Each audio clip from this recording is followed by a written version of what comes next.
Everyone here this is Aaradhya Gupta and you all are watching law vita. आज हम लोग discuss करेंगे इंडियन कॉन्स्टिट्यूशन का third lecture. We will be discussing here the salient features of Indian constitution. अच्छा, salient क्या होता है? Salient मतलब most important.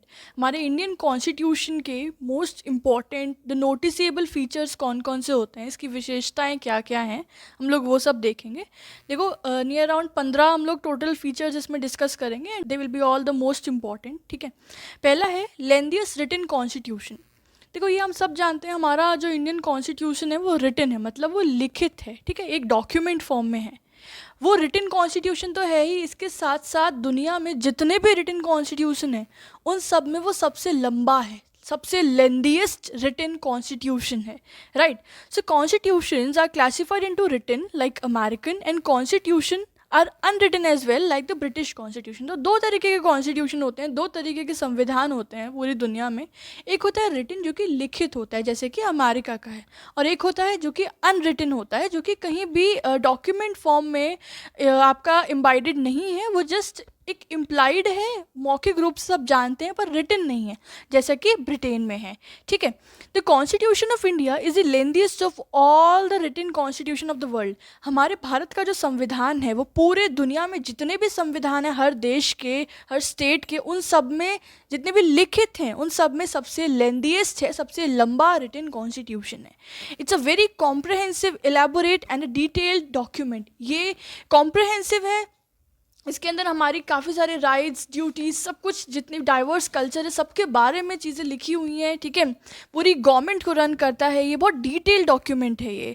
Presently our constitution consist of a preamble, about 470 articles which are divided into 25 parts and 12 schedules. तो हमारे preamble, हमारे constitution में क्या क्या है? एक प्रीएम्बल है, ठीक है, जो हम लोग इंडेक्स कह लेते हैं आम भाषा में। एक तरीके का इंट्रोडक्टरी डॉक्यूमेंट है, इंट्रोडक्टरी पेज होता है जो कि एक हमें सार बताता है कि हमारा कॉन्स्टिट्यूशन के आइडियल्स क्या हैं, ठीक है, क्या प्रिंसिपल्स हैं, और ओवरऑल एक जिस्ट बताता है हमारे कंप्लीट कॉन्स्टिट्यूशन की।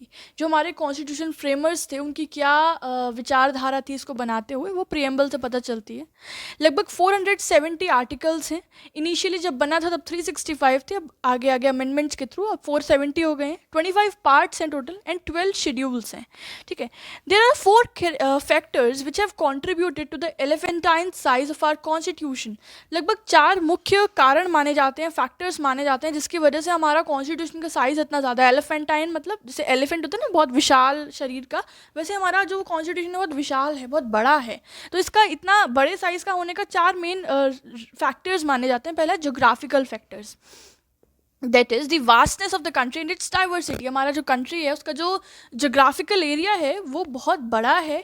ठीक है, जो हमारा एरिया है वो काफ़ी ज़्यादा है। इसके अलावा बहुत, जितना भी हमारा कंट्री के अंदर लोग रहते हैं, इसके अंदर डाइवर्सिटी है। डाइवर्सिटी इन द सेंस कि कोई ऐसा नहीं कि कोई सिर्फ एक ही रिलीजन के लोग रह रहे हैं, कम्युनिटी के लोग रह रहे हैं, नहीं, यहाँ पे हर रिलीजन के लोग रहते हैं, हर कम्युनिटी के लोग रहते हैं, हर कास्ट के लोग रहते हैं। So there is diversity of culture. तो इस वजह से भी कहीं ना कहीं, क्योंकि हमें सबको ध्यान में रखते हुए सबके बारे में सोचकर ये कॉन्स्टिट्यूशन बनाया गया था, that is what the reason, the geographical factor, कि हमारा कॉन्स्टिट्यूशन का साइज़ इतना बड़ा है।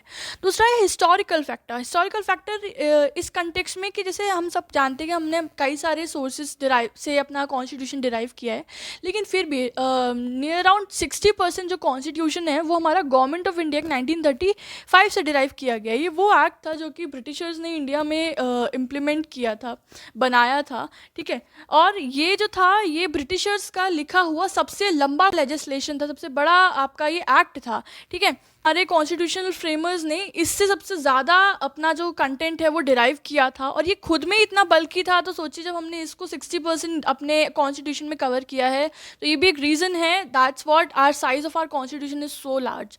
Right, apart from this single constitution है, क्योंकि देखो जैसे अमेरिका में है, वहाँ पे क्या है, वहाँ पर फेडरल स्ट्रक्चर है, स्टेट्स अलग अलग अपना कॉन्स्टिट्यूशन बनाते हैं, स्टेट्स की अलग सिटीजनशिप होती है, और यूएस की एक इंडिविजुअल लेवल पे अलग है, ठीक है। तो वहाँ पे सेंटर का अलग होता है, स्टेट्स के अलग होते हैं, लेकिन हमारे यहाँ सिंगल कॉन्स्टिट्यूशन है। हमारे यहाँ ये चीज़ यूनिटरी फीचर है कि अलग अलग कॉन्स्टिट्यूशन नहीं होता है सेंटर और अलग अलग स्टेट्स का। There is only a single constitution जो कि पूरी कंट्री को रन कर रहा है। इसके अलावा fourth factor is the dominance of legal luminaries in the constituent assembly. जो हमारा कॉन्स्टिट्यूएंट असेंबली था जिसने ये कॉन्स्टिट्यूशन फ्रेम किया था, अडॉप्ट किया था, इनैक्ट किया था, इसमें जो मेन फ्रेमर्स थे हमारी कॉन्स्टिट्यूएंट असेंबली के, वो ज़्यादातर जो लीगल बैकग्राउंड से बिलोंग करते थे, ठीक है, जैसे doctor B.R. Ambedkar, B.N. Rao. तो ये सब लोगों की डोमिनेंस थी in making of this document of constitution, the constituent assembly. So that was also one of the reason कि उन्होंने जितने भी की पॉइंट्स थे, हर छोटे से छोटे एस्पेक्ट को इसमें इंक्लूड करने का, कवर करने का उन्होंने उस तरीके से फ्रेम किया कॉन्स्टिट्यूशन को। So these are considered to be the main 4 factors जिसकी वजह से हमारा जो कॉन्स्टिट्यूशन है it is the lengthiest written constitution, ठीक है। तो ये हमारा पहला फीचर हो गया। चलो next, it is drawn from various sources. हमारा कॉन्स्टिट्यूशन कई सारे सोर्सेज से डिराइव हुआ है, ड्रॉन किया गया है। The constitution of India has borrowed most of its provision from the constitution of various other countries as well as from the government of India act 1935। हमारा जो कॉन्स्टिट्यूशन है इंडिया का, जब वो बनाया गया तो कई सारे कंट्रीज़ के कॉन्स्टिट्यूशंस की कई सारी चीज़ों को ध्यान में रखा गया, उनको एज अ सोर्स कंसिडर करते हुए अपने कॉन्स्टिट्यूशन में उनको ऐड किया गया। इसके अलावा गवर्नमेंट ऑफ इंडिया 1935 से भी प्रोविजंस जो हैं वो बोरो किए गए, लिए गए थे, ठीक है। The philosophical part of the constitution like the fundamental rights and directive principles were derive from the American and the Irish constitution and the other provisions has been borrowed from the constitution of Canada, German, Russia, Japan and so on.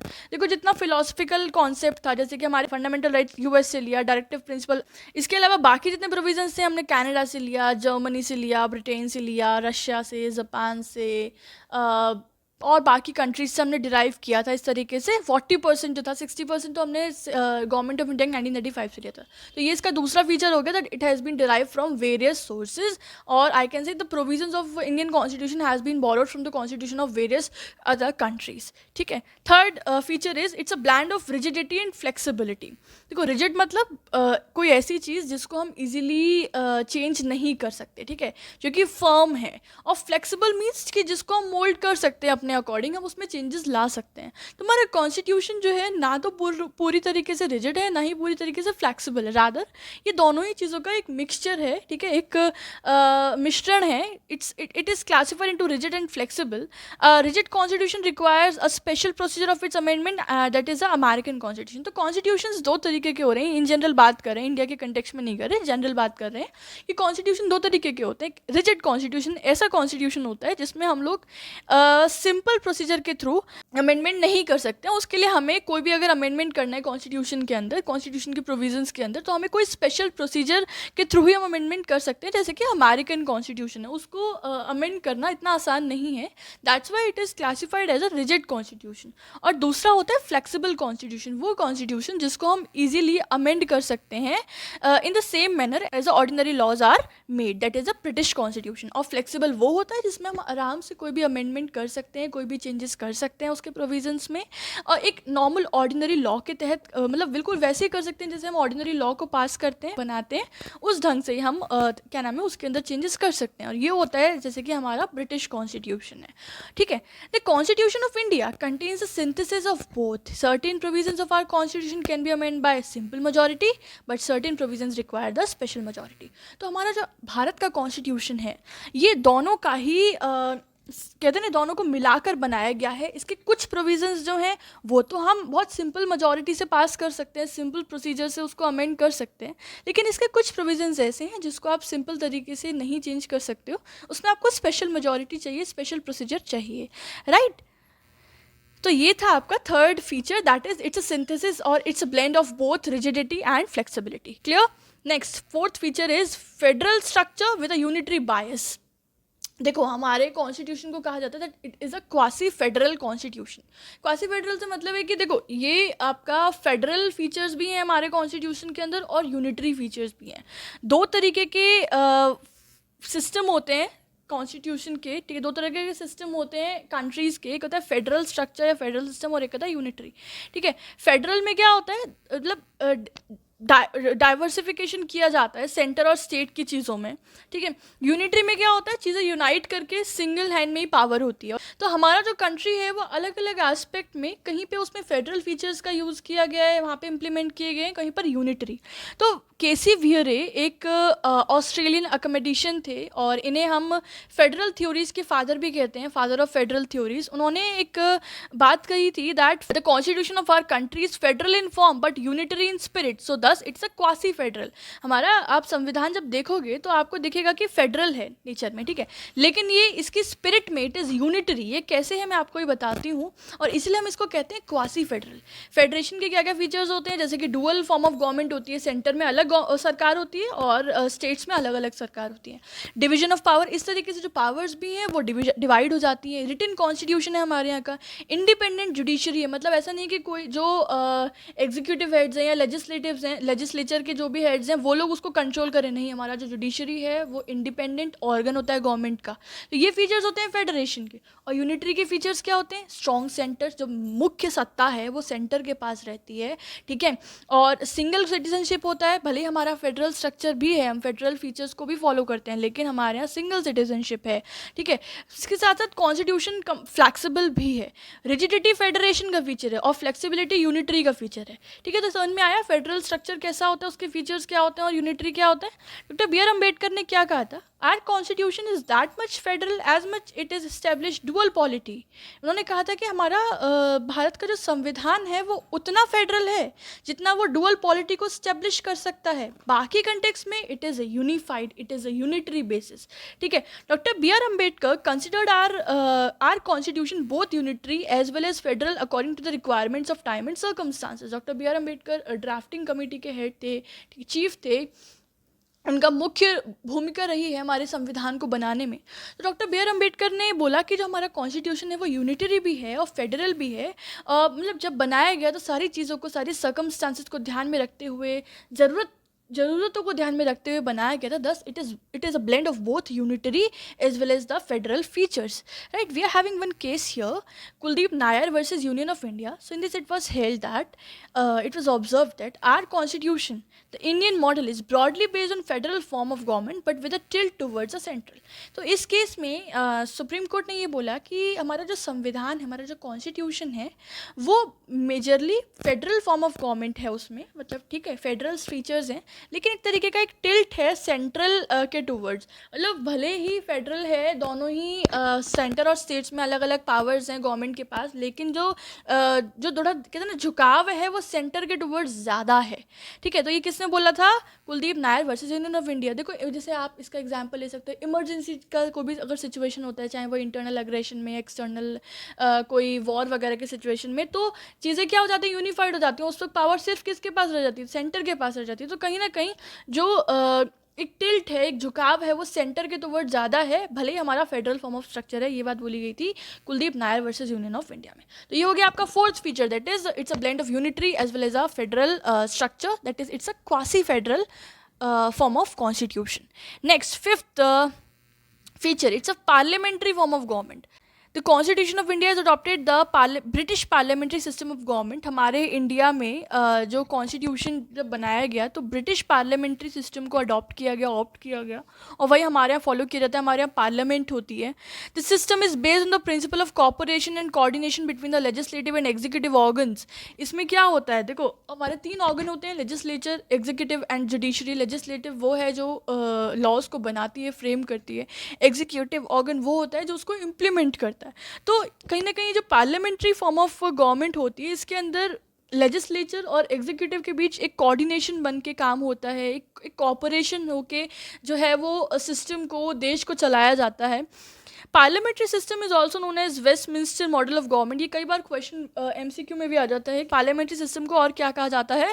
So it is also known as Westminster model of government, या फिर और क्या कहते हैं, responsible government या फिर cabinet government, ठीक है। इसके क्या कुछ मुख्य फीचर्स होते हैं पार्लियामेंट्री फॉर्म ऑफ गवर्नमेंट के। There is a presence of nominal and real executive. इसमें नॉमिनल और रियल एग्जीक्यूटिव होते हैं। नॉमिनल एग्जीक्यूटिव कौन होता है, देखो वो person who heads the executive branch but does not have the power to execute the major and important decisions. मतलब वो हेड होता है देश का जिसके पास एग्जीक्यूटिव ब्रांच का हेड तो होता है, वो उसके पास पावर्स तो होती हैं पर लिमिटेड होती हैं, ठीक है. एक तरीके से सेरेमोनियल ज़्यादा होती हैं, कहने के लिए ज़्यादा होती हैं पर एक्चुअल में नहीं होती. जैसे कि हमारे हैं प्रेसिडेंट को हम क्या कहते हैं हमारे देश के, वो हैं नॉमिनल एग्जीक्यूटिव. और रियल एग्जीक्यूटिव कौन होता है, जैसे कि हमारे prime minister. Persons who has the real power to execute all the major and important decisions of country. वहाँ पे जो पावर्स और ड्यूटीज़ होती हैं वो रियल होती हैं, वो एक्चुअल होती हैं, और जितने भी कंट्री के जो मेजर डिसीजंस हैं और इंपॉर्टेंट डिसीजंस हैं वो उनको रियल पावर होती है उन्हें एग्जीक्यूट करने की, जैसे कि प्राइम मिनिस्टर. तो नॉमिनल एग्जीक्यूटिव कौन होता है, प्रेसिडेंट जैसे कि कंट्री का, और रियल एग्जीक्यूटिव प्राइम मिनिस्टर. तो ये पार्लियामेंट्री फॉर्म ऑफ गवर्नमेंट में ये दो तरीके के एग्जीक्यूटिव ये डेजिग्नेशंस होती हैं, ठीक है, नॉमिनल एग्जीक्यूटिव और रियल एग्जीक्यूटिव का. इसके अलावा मेजॉरिटी पार्टी रूल होता है कि जब इलेक्शंस होते हैं, इलेक्शन में ज़्यादातर वोट जिस पार्टी को मिलते हैं वो पार्टी जो है रूल करती है कंट्री के अंदर. इसके अलावा डिसोल्यूशन ऑफ लोअर हाउस का भी इसमें रोल होता है. देखो हमारे यहाँ दो हाउसेज हैं पार्लियामेंट के, लोअर हाउस और अपर हाउस. लोअर हाउस कौन सा है, लोकसभा, और अपर हाउस राज्यसभा. तो यहाँ पर हमारे कॉन्स्टिट्यूशन के अंदर लोकसभा डिसॉल्व भी हो सकती है. जैसे कब हो सकती है, जैसे लोकसभा का टेन्योर होता है 5 साल का. तो जब 5 साल का जो अवधि है वो पूरी हो जाती है, उसके बाद वो 5 साल के बाद डिसॉल्व हो जाती है. ये आर्टिकल 82 में बताता है. उसके बाद फिर नई तरीके से गठन किया जाता है फिर से. लेकिन हाँ कुछ सर्कमस्टांसेस में पहले भी डिसॉल्व हो सकती है, और प्रेसिडेंट के पास भी पावर होती है आर्टिकल 85 में लोकसभा को डिसॉल्व करने का कुछ सर्टेन सर्कमस्टांसेस के अंदर. तो ये सारे मेन फीचर्स होते हैं पार्लियामेंट्री फॉर्म ऑफ गवर्नमेंट का, क्योंकि हमारे ये सब है, हमारे नॉमिनल एग्जीक्यूटिव भी है, रियल एग्जीक्यूटिव भी है, मेजॉरिटी पार्टी रूल भी है, डिसोल्यूशन ऑफ लोअर हाउस भी है. That's our constitution is based upon the parliamentary form of government. ठीक है, ये हो गए आपके 5 फीचर्स. चलो आगे बढ़ते हैं.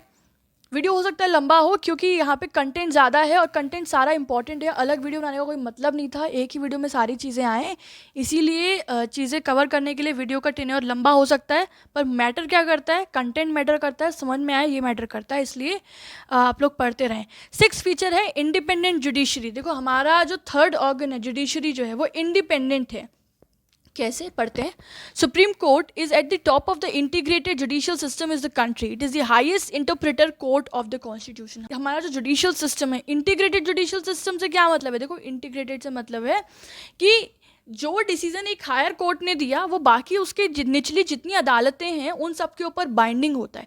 Decision of higher court of a state a binding on all its subordinate courts. मतलब जो प्रेसिडेंट्स होते हैं, जो ऊपर की अदालत ने, अपर कोर्ट ने जो भी कोई डिसीजन दिया केस के अंदर, वो प्रेसिडेंट बन जाता है. तो वो प्रेसिडेंट्स फॉलो किए जाते हैं जितनी भी लोअर और अदर कोर्ट्स होती हैं उनके द्वारा. इसे कहते हैं हम इंटीग्रेटेड. मतलब वो सब ऐसा नहीं कि सब अलग अलग हैं, कोई किसी की बात को ध्यान ही नहीं देगा, किसी को मैटर ही नहीं पड़ता कि दूसरी कोर्ट ने क्या किया. नहीं, they all are very integrated. सबको एक दूसरे के डिसीजन से मतलब है और उनको ध्यान में रखते हुए ही डिसीजंस देने हैं, केस को डील करना है.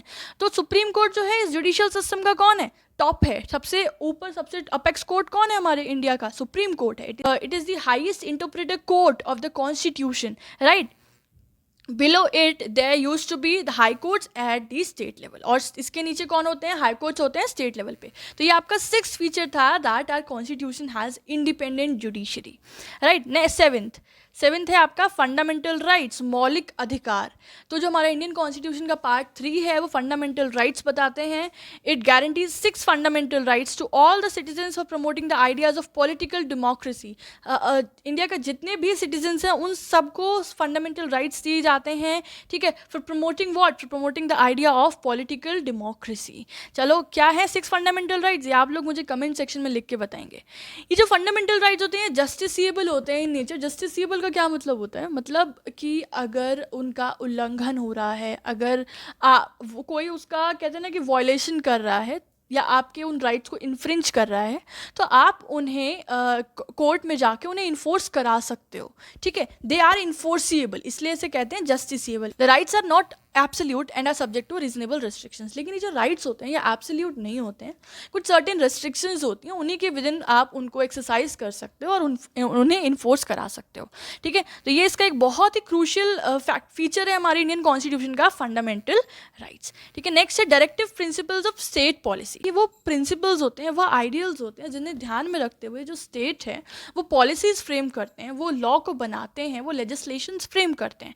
Doctor B R Ambedkar said that it is a novel feature of our Indian constitution. Doctor B R Ambedkar ji ने ये कहा था कि जो DPSPs हैं वो हमारे इंडियन कॉन्स्टिट्यूशन का एक नॉवल फीचर है। नॉवल फीचर का क्या मतलब होता है? इट मीन्स कि ये एक यूनिक फीचर है हमारे इंडियन कॉन्स्टिट्यूशन का। They are covered in part 4, ये पार्ट 4 में है हमारे कॉन्स्टिट्यूशन के। They promote the ideal of social and economic democracy and help to establish a welfare state in India. Directive principles हम बताते हैं कि एक वेलफेयर स्टेट कैसे फॉर्म किया जा सकता है, इस्टेब्लिश किया जा सकता है, उससे मदद करते हैं, स्टेट्स को बताते हैं, वो सारे प्रिंसिपल्स बताते हैं जिसके बेसिस पे उन्हें पॉलिसीज़ को फ्रेम करना चाहिए, उन्हें लॉज को बनाना चाहिए, सबके राइट्स को, सबकी नीड्स को ध्यान में रखते हुए। ठीक है, सो दस बी आर अम्बेडकर ने कहा ये एक नॉवल, ये एक यूनिक, एक नया फीचर है हमारे इंडियन कॉन्स्टिट्यूशन का। ठीक है, लेकिन हाँ याद रखना ये जस्टिसिएबल नहीं होते हैं। चलो next, 9th, fundamental duties. So fundamental duties are incorporated in part 4A। Part 4A में है और उसमें भी एक आर्टिकल है आपका 51A, उसमें आपको फंडामेंटल ड्यूटीज़ बताए हैं and they are 11 in number. Total 11 होती हैं और ये नॉन जस्टिसिएबल होती हैं, आप इन्हें भी इन्फोर्स नहीं करा सकते, ये आपको प्रोवाइडेड है, आपको ये करना चाहिए देश के लिए, अपने आसपास के लोगों के लिए। ठीक है, लेकिन आप उनको इन्फोर्स नहीं करा सकते हो इन द कोर्ट्स। ठीक है, सो ये भी एक इंपॉर्टेंट फीचर है of our Indian constitution, fundamental duties, part 4A। Next, a secular state. So India has been declared as a secular state because of its policy of non discrimination towards any religion. अगर आपने preamble पढ़ा हो तो preamble में क्या लिखा है?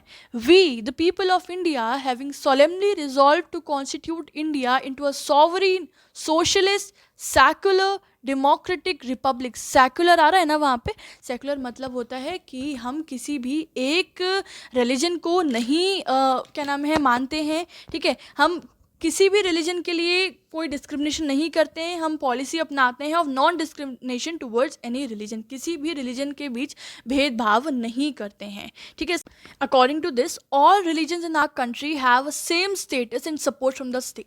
मतलब इस कंट्री के अंदर जितने भी रिलीजन हैं सबको इक्वल और सेम स्टेटस अलॉट किया जाता है। Our constitution does not uphold any particular religion as a official religion of the Indian state. हमारे कॉन्स्टिट्यूशन में किसी भी एक पर्टिकुलर रिलीजन को official religion of the Indian state का दर्जा नहीं दिया गया है। कोई भी ऐसा नहीं है कि हमारे इंडिया का वो ऑफिशियल रिलीजन है, नहीं, हमारे इंडिया का कोई रिलीजन नहीं है, बल्कि सब धर्मों को, सर्व धर्म को इक्वल रखा जाता है और सबको इक्वल रिस्पेक्ट दी जाती है, सपोर्ट किया जाता है। ठीक है, तो ये भी एक इसका इंपॉर्टेंट फीचर है, अ सेक्युलर स्टेट।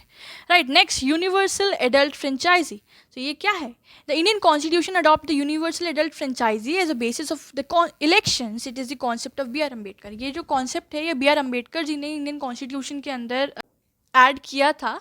ये एक हमारे जितने भी इलेक्शंस होते हैं इंडिया के अंदर, चाहे किसी भी लेवल का इलेक्शन हो, वहाँ पे ये एक बेस कंसिडर किया जाता है। ये होता क्या है देखो, हम सब ने पढ़ा है बचपन से, सोशल स्टडीज़ में पढ़ते आ रहे हैं। It simply means every citizen who is not less than 18 years of age, कोई भी व्यक्ति जो कि 18 साल से ऊपर का है, 18 या 18 साल से ऊपर का, और कौन है वो? सिटीजन है, भारत का नागरिक है। That person has a right to vote without any discrimination of caste, race, religion, sex, literacy, etc. किसी भी तरह के भेदभाव के बिना उसका राइट है कि वो वोट करे इन द इलेक्शंस। ना कोई कास्ट, ना कोई रिलीजन, ना कोई जेंडर, ना लिटरेसी, कुछ भी नहीं देखा जाएगा। वो व्यक्ति जो है वो, अगर वो 18 साल से ऊपर का है, भारत का नागरिक है, तो वो वोट कर सकता है। ये कहलाता है यूनिवर्सल एडल्ट फ्रेंचाइजी, और ये बेस है हमारे इंडिया का डेमोक्रेसी की, हमारे इंडिया के इलेक्शंस की। राइट, ये भी एक इंपॉर्टेंट फीचर हो गया। चलो अब आपके सिर्फ 3-4 रह गए। 12th, single citizenship. देखो हमारा क्वासी फेडरल फीचर तो है, हमारे यहाँ फेडरल स्ट्रक्चर के फीचर्स तो हैं, लेकिन हमारा भारत के अंदर सिंगल सिटीजनशिप है। जैसे कि अमेरिका में क्या है, अमेरिका में जितने उसके स्टेट्स हैं उनकी अलग सिटीजनशिप है, यूएस की इन टोटल भी एक सिटीजनशिप, लेकिन हमारे भारत में आप कहीं भी रह रहे हो भारत के अंदर, उसकी सिर्फ सिंगल सिटीजनशिप है, that is you are an Indian, उससे ज़्यादा कुछ नहीं। ऐसा नहीं है कि आप राजस्थानी हैं तो आपका एक राजस्थानी सिटीजनशिप है या आपकी महाराष्ट्रियन सिटीजनशिप है, नहीं, आप सिर्फ एक इंडियन हो, आप भारतीय हो, ये आपकी सिंगल सिटीजनशिप है। दो the Indian constitution is federal and envisages of dual polity, it provides for only a single citizenship, that is the Indian citizenship. In India, all the citizens, irrespective of the state in which they are born or reside, enjoy the same political and civil rights of the citizenship of all the country. ठीक है, समझ में आ गया, simple है. आप कहीं भी रह रहे हो, कहीं भी पैदा हुए हो, उससे मतलब नहीं रहता. आप इंडिया में रह रहे हो, इंडिया के सिटीजन हो, ठीक है, तो आप वो सारे सेम पॉलिटिकल और सिविल राइट्स एंजॉय करोगे सिटीजनशिप के कंटेक्स्ट में. इंडिया के अंदर जितने भी लोग हैं उन सबको सेम सिटीजनशिप के राइट्स और ड्यूटीज जो हैं वो अलॉट की जाती हैं. ठीक है, so there is only a single citizenship. चलो next 13th, emergency provisions. So the constitution envisaged there are three type of emergency, like the national emergency, state emergency और financial emergency. हमारे constitution के अंदर तीन तरह की emergencies बताई हुई हैं, national emergency, state emergency और financial emergency. It converts the federal structure into a unitary one without a formal amendment of constitution, which is a unique feature of our Indian constitution. देखो मतलब क्या होता है जब इमरजेंसी की situation आती है, चाहे कोई इंटरनल अग्रेशन हो रहा है, चाहे कोई एक्सटर्नल वॉर वगैरह की सिचुएशन है, तो इमरजेंसी के टाइम पे क्या होता है कि ये एक बहुत ही यूनिक फीचर है हमारे इंडियन कॉन्स्टिट्यूशन का कि उस वक्त हमारा जो फेडरल स्ट्रक्चर है ना वो ऑटोमेटिकली बिना किसी फॉर्मल अमेंडमेंट किए वो यूनिटरी में कन्वर्ट हो जाता है. ठीक है, उस वक्त सारी पावर्स जो है वो सेंटर के पास चली जाती हैं, सेंटर जो है सारी डीलिंग्स करते हैं. ठीक है, ऐसी किसी इमरजेंसी की सिचुएशन में. So thus without making any formal amendment it converts the federal structure into a unitary one, and that is what we are saying here that it's a unique feature of our Indian constitution. ठीक है, तो ये आपका emergency provisions, इसके सारे अलग अलग articles, article 360, article 352, तो आप लोग वो पढ़िएगा. तो ये भी एक इंपॉर्टेंट फीचर है आपका इंडियन कॉन्स्टिट्यूशन का. Now only 2 features are left. 14, people as a source of authority. हम लोग क्या पढ़ते हैं? We the people of India, है ना, वी शुरुआत ही यहीं से होती है. और लास्ट में जब आप लास्ट में पढ़ोगे उसका आगे क्या लिखा है? In our constituent assembly this 26th day of November 1949 do hereby adopt enact and give to our self. Gift क्या लिखा है? Give to our self this constitution. ये जो कॉन्स्टिट्यूशन है वो किसको दिया जाता है? किसने अडॉप्ट किया, किसने इनेक्ट किया? वो खुद को दिया है. Give to our self. और कौन? We the people of India. तो the constitution draw its authority from the people and has been promulgated in the name of people. देखो इसमें इस बात का मतलब क्या है? We the people of India, इसका मतलब है द अल्टीमेट सॉवरेनिटी जो है, अल्टीमेट जो सॉवरेनिटी है वो पीपल ऑफ इंडिया के पास है. ठीक है, सॉवरेनिटी का मतलब जो इंडिपेंडेंट अथॉरिटी है स्टेट की वो जो वहाँ के नागरिक हैं, भारत के जो लोग हैं उन लोग के पास है. कोई एक्सटर्नल कोई और स्टेट या कोई और एक्सटर्नल पावर उसको कंट्रोल नहीं करती है. This is evident from preamble of our constitution which states we the people of India do hereby adopt enact and give to our self this constitution. ठीक है, तो हमारे भारत की सॉवरेनिटी जो है, जो सोर्स ऑफ अथॉरिटी है वो कौन है? खुद उसके नागरिक, पीपल ऑफ इंडिया. ठीक है, ओके, लास्ट फीचर है हमारा और लास्ट पॉइंट है इस वीडियो का, union and its territories. So India is a union of state and it consists of 8 union territories. हम आर्टिकल 1 में पढ़ते हैं कि जो हमारा भारत है वो यूनियन है स्टेट्स का. ठीक है, यूनियन ऑफ स्टेट्स है और इसमें 8 यूनियन टेरिटरीज भी इन्वॉल्व हैं. ये भी इसका इंपॉर्टेंट फीचर है इंडियन कॉन्स्टिट्यूशन का. देखो जैसे यूएस में क्या होता है, उसका नाम क्या है? United states of America. मतलब वहाँ पे क्या है, वहाँ पे अलग अलग स्टेट्स थे और बाय चॉइस जो है वो स्टेट्स जो है फॉर्म हुए, आपस में मिले और फिर उन्होंने एक यूनाइटेड स्टेट्स ऑफ अमेरिका कहलाया. मतलब वो बाय चॉइस इसमें ऐड हुए. लेकिन हमारा इंडिया क्या है, पहले हमारा भारत का पूरा जोग्राफिकल एरिया बना, हमारा जो देश है वो फॉर्मुलेट हुआ, उसके बाद उसमें डिवीजन किए गए अलग अलग स्टेट्स के. तो हमारा जो कंट्री है वो यूनियन ऑफ स्टेट्स है और जो यूएस है वो यूनाइटेड स्टेट्स ऑफ अमेरिका है. वो यूनाइटेड स्टेट्स है, वहाँ पे स्टेट जो है आपस में यूनाइट हुए हैं और हमारा क्या है? यूनियन ऑफ स्टेट्स है. यहाँ पे पहले इंडिया क्रिएट हुआ, afterward states were created and added. ठीक है, तो ये है आपका India is a union of states. Article 1 क्या कहता है? That it is India, that is Bharat shall be a union of states. ठीक है गाइस, तो ये हो गया आपके 15 फीचर्स, इंपॉर्टेंट, प्रोमिनेंट और I can say the salient features of Indian constitution. आपके आंसर राइटिंग के लिए तो मुझे लगता है इससे बाहर जाने की कहीं ज़रूरत ही नहीं है. चाहे आप अपनी नॉलेज के लिए पढ़ रहे हो तो भी पढ़ो, क्योंकि हमारे भारत के संविधान को जानना बहुत ज़रूरी है, जिसके द्वारा हमारा सरकार चल रही है, हमारा देश चल रहा है, हमारे राइट्स हैं, हमारे पावर्स हैं, हमारी ड्यूटीज़ हैं, राइट. तो उसे पढ़ना ज़रूरी है. और इसके साथ साथ आपका यूनिवर्सिटी लेवल एग्जाम हो, सेमेस्टर लेवल एग्जाम हो, आपका कोई लॉ एग्जाम, एंट्रेंस एग्जाम हो, चाहे आपका जुडिशरी की तैयारी कर रहे हो और आप किसी और भी एग्जाम की तैयारी कर रहे हो, तो ये answer I think more than perfect है. और आप इसको वीडियो को समझो, खुद से लिख के देखो, आंसर साथ साथ नोट्स बनाओ, तो आप लोगों को समझ में आ जाएगा, याद हो जाएगा. थोड़ा बहुत अपनी लैंग्वेज में चेंज कर सकते हो, दैट इज़ ऑल फाइन. और नोट्स चाहिए तो देयर आर 2 ऑप्शंस, 2 ऑप्शंस है नोट्स के. पहला आप हमारे इंस्टाग्राम पेज को फॉलो कर सकते हो, ठीक है, इसका जो आईडी है वो स्क्रीन पर आ रहा है। और दूसरा है कि आप हमें ईमेल पे कांटेक्ट कर सकते हो, then I will revert you back. आपको जो नोट्स हैं वो पीडीएफ फॉर्म में प्रोवाइड किए जाते हैं। So this was it everyone. Video पसंद आया हो तो क्या करना है, 3 चीज़ें करनी है, लाइक करना है, अपने व्यूज़ कमेंट में देने हैं, और चैनल को सब्सक्राइब नहीं किया तो सब्सक्राइब करना है, ठीक है। चलो मिलती हूँ आप लोगों से अगले वीडियो में। Till then everyone take care of yourself, ध्यान रखो, पढ़ते रहो, खुश रहो। Have a good day, bye bye.